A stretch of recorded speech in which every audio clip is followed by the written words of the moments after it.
Thank you. 12 months ago I stood here and basically said, we're not giving up.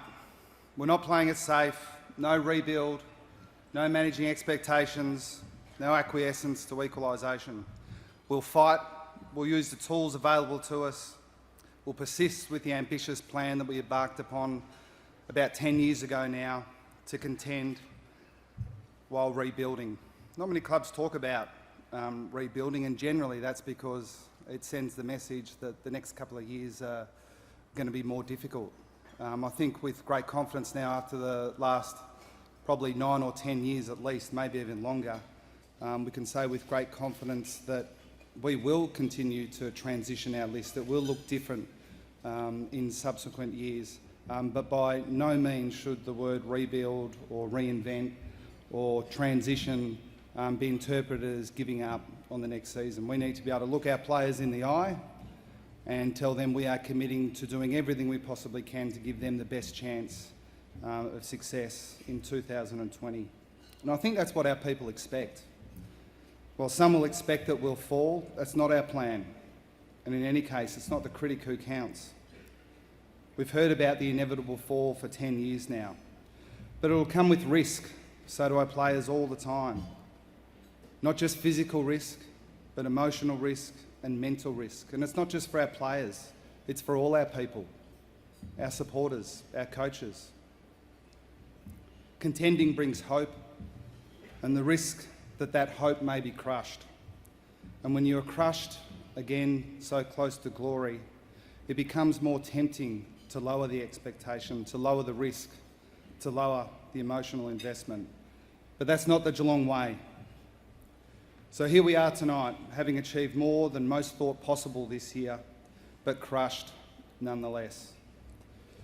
The risk has never felt so real and the consequence so painful, but we have to believe that the risk is worth it. An easier, safer path is one way, but it's not our way. So thanks for coming tonight and supporting our team and indeed our whole club. But it's not just about this year.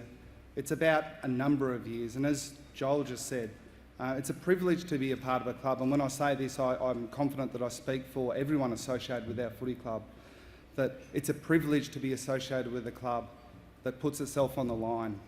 For the last 15 years, our club's given ourselves a chance, and as I said, it comes with great risk, and in some ways it makes the pain even harder to deal with, but we really appreciate the support that or the way in which you support our players in particular. So obviously on a night like this, we'd love to be up here celebrating the ultimate success. We fell a little short, but I want to say how proud I am of our players and the efforts of all of our people. It doesn't make it any easier to acknowledge that in a lot of ways we need to start all over again. And while third can feel so close, the biggest mistake, and I think I said this a few years ago, the biggest mistake that we can make is think that we're almost there and it's just going to take a little bit here and a little bit there. It takes monumental effort every single season just to give yourself a chance. There are a lot of cautionary tales out there of clubs who thought they were going a little bit better than they were, only to fall really quickly. That's one of the challenges for us. But I think this year will hold us in great stead for the future. We've got so many players holding down key spots, players that are relatively new to our team. Not many people, I think, outside of our club would realise that we go into this pre-season with over 60% of our list having only done 3 pre-seasons in their AFL career. There's a lot of room for improvement in our group. Players such as, I'm going to name a few and I'm sure I'll miss a few, so I apologise to you boys, but Stuart Kolajasny, Henry, O'Connor, Radigalia, the group that all played together, making their debut in round 1, Myers and Constable and Atkins, Clark, Narkle, the list goes on. There's a big group of players that have the capacity, and right at the moment that's all it is, the capacity to play together for a long time, but that should be exciting at the same time. When you've got a young group with such capacity that could play together for 7 or 8 or 9 years, I think we can see the possibilities, and that's the part of our footy club and our playing list that we should embrace. It's been a privilege, really, to witness what has been built after such a long period of success. would have been easy for this playing group to ride on the coattails of the previous generation who enjoyed so much success, but they're forging and have forged their own path.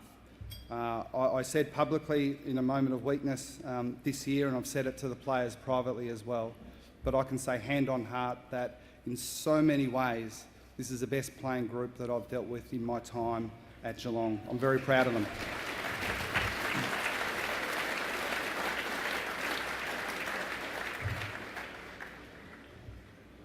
So I think everyone in the room and in the wider Geelong community would rather that we continue to challenge for a premiership, put ourselves on the line, take the emotional risk. The alternative of waving the white flag is not one that I think anyone would support. So inevitably, at the end of the season, some people depart the club. To the players and staff that have worked so hard to help us become a better team and a better club, I'd like to thank you on behalf of all the football staff and administrative staff in particular. You'll always be welcome at our footy club. When you pull on the hoops once, you're a Geelong person for life. I shouldn't individualise, but I am going to in this particular case because it's rare that you bring a player into your footy club who, through whatever reason, in this case it was bad luck through injury, isn't able to contribute in the way that he would like on the field, but the legacy that he leaves and the impact he's had off the field is so great. Scott Selwood's a player that came in...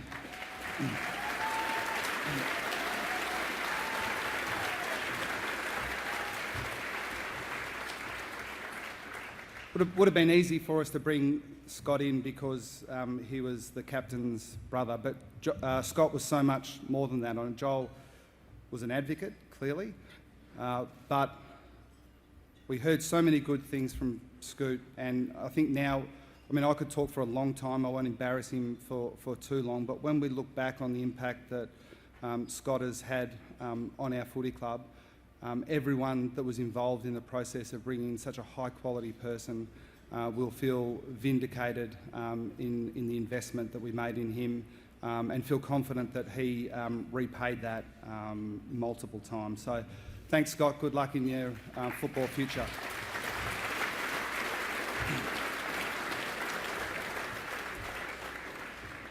I'd like to make special mention of our VFL team.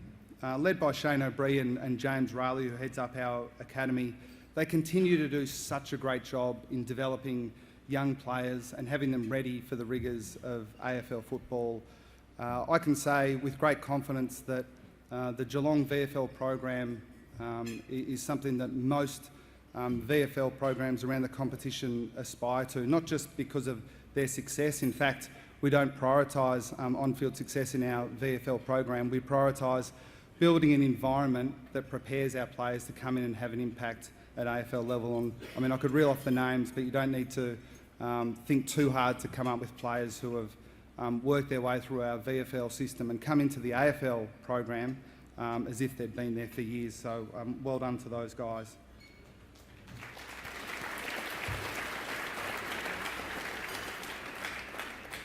I'd like to briefly touch on our women's program. It continues to grow.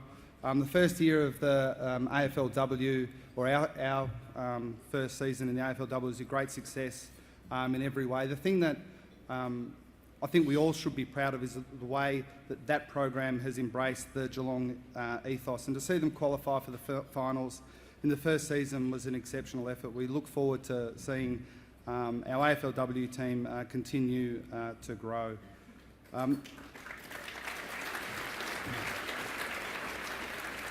And just on that note, I'd just like to say we don't get the chance often enough, especially those of us who have been a part of AFL footy for a long time, particularly with experience at other clubs.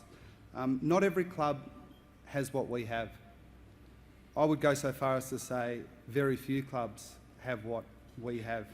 So proud to be a part of this football club. Yes, for the achievements on field, for the courage and determination of our players, the passionate support of our people and our supporters, And while football is my primary focus, I'd like to mention a few activities around the club that are first in Australia and make me proud to be a Geelong person over and above what happens on the field. Our community team do a brilliant job. They do every single year.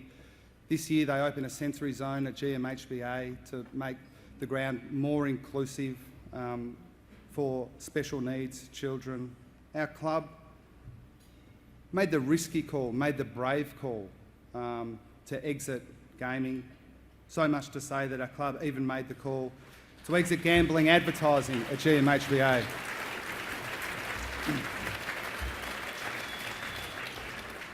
Again, it's a bit like our list management strategy, our football strategy. There is an easier path there, but it's not the right one. Our club's chosen to take the right one. Gambling advertising is omnipresent these days, and it would be easy to take the easy dollar, but that's not our club style, and it makes me proud. Finally, I'd like to thank the people that have supported the footy program this year, in particular the players and staff. I've been involved in footy for a long time now. It's never been harder.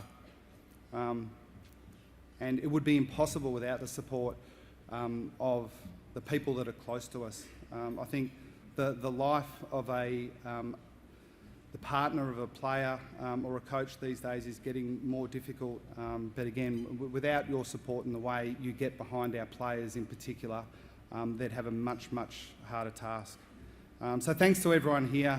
Like you, I'm sure you'll agree with me that I can't wait for 2020. Let's bring it on. Thanks.